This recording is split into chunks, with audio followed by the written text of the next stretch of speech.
ආයිබෝවන් අද අපි ටිකක් ගැඹුරින් බලමු ලංකාවේ වාහන මාකට් එකට අලුතෙන් එන්න තියෙන EV එකක් ගැන.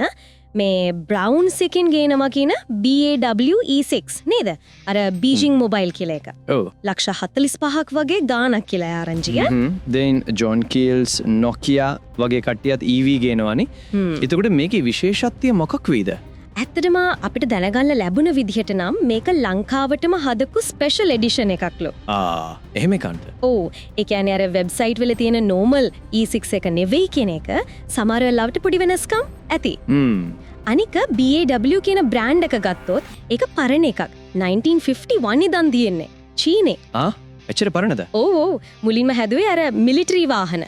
ඊට පස්සේ තමයි සාමාන්‍ය වාහන දැන් 2023 ඉඳන් වගේ EV පැත්තටයි එක්ස්පෝර්ට් වලටයි අවිත් තියෙන්නේ.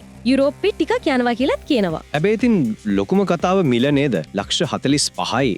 ඒක තමයි. අලුත්ම EV එකක් දැන් පාවිච්චි කරපු එකක් ගන්න ගියත් ලක්ෂ 36 38ක් සමහර වෙලාවක 40ක් විතර වෙනවනේ.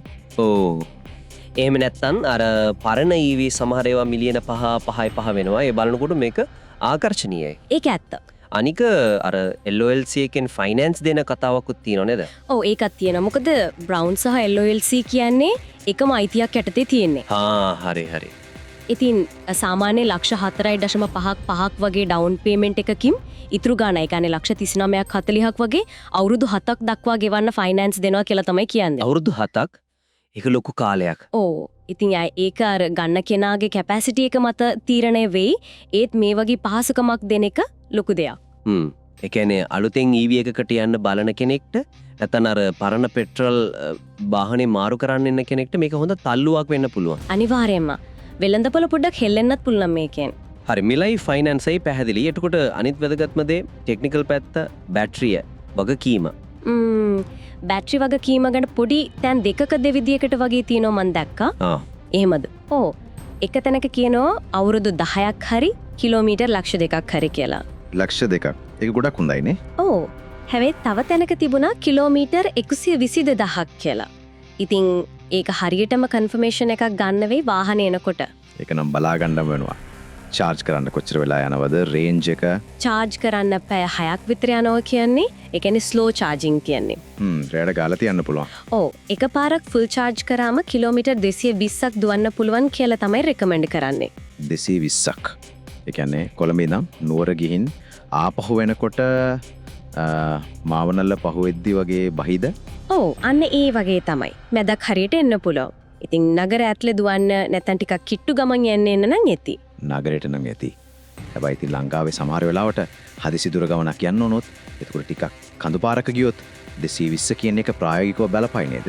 අනිවාර්යයෙන්ම. දුර ගමන් වලට විශේෂයෙන් කඳු කර පැති වලට යනවා නම් ඒ රේන්ජ් එක ගැන දෙපාරක් හිතන්න වෙනවා. ඒක ලිමිටේෂන් එකක් වෙන්න පුරුවන් සමහරවන්ට. ඒක ඇත්ත.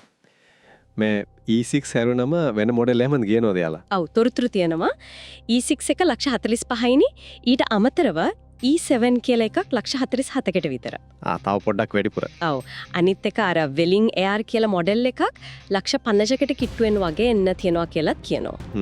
හැබැයි ඉතින් BAW වල මීට වඩා සෑහෙන ගණන් ඒවත් තියෙනවා. මිලියන 15 20 වගේ. ඒ නිසා මේ E6 කියන්නේ යාලගේ අර එන්ට්‍රි ලෙවල් එක වගේ. හරි. එතකොට මේ එන්ට්‍රි ලෙවල් E6 එකේ මේ ලක්ෂ 45ට මූලිකව මොනවද බලාපොරොත්තු වෙන්න පුළුවන් ෆීචර්ස්? අර කිව්වා වගේ ලංකාවට එන ස්පෙෂල් එඩිෂන් එකේම විස්තර හරියටම නෑ තාම. ඒත් සාමාන්‍යයෙන් මේ වගේ එකකේ power steering, central lock, AC ඒවා හිතින් තියනවානේ. ඔව් ඒවා ස්ටෑන්ඩඩ් වගේ දැන්. ඒ වගේම අර රීජනරේටිව් බ්‍රේකින්. ඒ කියන්නේ බ්‍රේක් කරද්දී පොඩ්ඩක් චාර්ජ් වෙන එක. ඔව්. සහ ඩිජිටල් ඉන්ස්ට්‍රුමන්ට් ක්ලස්ටර් එක. අර කටු නැතුව ස්ක්‍රීන් එකෙන් ස්පීඩ්, බැටරි ලෙවල් පෙන්නන එක ඒවා ඒ කියලා හිතන්න පුළුවන්. වාසි විදියට ගත්තොත් අලුත්ම වාහනයක් පරිසර හිතාකාමී ඩ්‍රයිවිං එක්ස්පීරියන්ස් එකත් හොඳ ඇතිනේ. ඔව් EV එක සාමාන්‍යයෙන් රෝඩ් පර්ෆෝමන්ස් එක හොඳයිනේ. ස්මූත් ඇති. අලුත්ම වාහනයක් නිසා නඩත්තු වේදම හෙවත් මුලදී අඩු වෙන්න ඕන. හලි. එතකොට අවාසි. මොකද මේ වගේ එන්ට්‍රි ලෙවල් අඩු මිලකට එනකොට කොහේ හරි කම්ප්‍රොමයිස් එකක් තියෙන්නත් එපා නේද? මොනවාරි විශේෂයෙන් කියලා තියෙනවද ගැටලු? ඔව් අවාසි ගැනත් කතා වෙනවා. එකක් තමයි රෝදවල සයිස් එක ගැන පොඩි ප්‍රශ්නයක් තියෙනවා කියලා කියනවා. රෝදවල සයිස් එක. ඒ කොහොමද? හරියටම විස්තරේ නෑ. ඒත් සමහර විට ලංකාවේ පාරවල් වලට පොඩි වැඩිද එහෙම නැත්නම් ස්ටෙබිලිටි එකට බලපානවද දන්නේ නෑ. ඒක බලන්න ඕන. අනික අර FPA නැහැ කියලා තියෙනවා. ඒ කියන්නේ ෆෝවර්ඩ් පාකින් ඇසිස්ට් වෙන්න ඇති. ඉස්සරහට පාක් කරද්දි උදව් වෙන සෙන්සර් සිස්ටම් එක. ඒක නැති එක. ඒකත් අඩුපාඩුවක් විදිහට පෙන්නලා දෙනවා. අර කලින් කිව්වා රේන්ජ් එක මදි වෙන එකක් තියෙනවා දුර ගමන් වලට.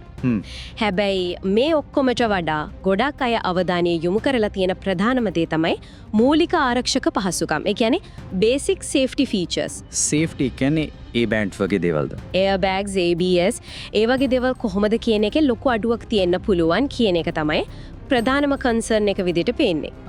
ඒකන ටිකක් බලන්න ඕන කාරණයක්. මොකද මිල අඩු වුණාට සේෆ්ටි කියන එක වැදගත්නේ. අනිවාර්යයෙන්ම ඒක හරියටම දැනගන්න වෙන්නේ වාහනේ ස්පෙක් ෂීට් එක ආවම තමයි. එනම් සාරාංශයක් විදිහට ගත්තොත් මේ BMW E6 කියන්නේ ලංකාවේ මාකට් එකට එන අනිත් ඒවට සාපේක්ෂව මිල අඩු අලුත්ම EV ඔප්ෂන් එකක්. අර ෆයිනෑන්ස් ස්කීම් එකත් එක්ක නගර දුවන්න හොඳ රේන්ජ් එකක් එක්ක මූලික ෆීචර්ස් ටිකක් එක්ක එන නිසා ආකර්ෂණයක් තියෙනවා. ඒත් අර රේන්ජ් ලිමිටේෂන් එක දුර ගමන් වලට විශේෂයෙන්ම අර සේෆ්ටි ෆීචර්ස් ගැන තියෙන ප්‍රශ්නාර්ථය ඒවා ගැනුම්කරුවෙක් අනිවාර්යෙන්ම සලකා බලන්න ඕන. හරියට හරි. එහෙනම් අවසාන වශයෙන් අපි මේක ගැන හිතමු. එක පැත්තකින් තියෙනවා පාවිච්චි කරපු වාහන, අනිත් පැත්තෙන් මිල අධික අලුත් EVs. මේ දෙක මැද්දට මේ වගේ අලුත්ම හැබැයි මිල අඩු ඒත් සේෆ්ටි වගේ දේවල් වල යම් ප්‍රශ්නාර්ථ තියෙන EV එකක් එන එක ලංකාවේ මිනිස්සු වාහන තෝරන විදිහටයි මුළු මාකට් එකේ අනාගතයටයි කොහොම බලපෑමක් කරයි කියලාද හිතෙන්නේ.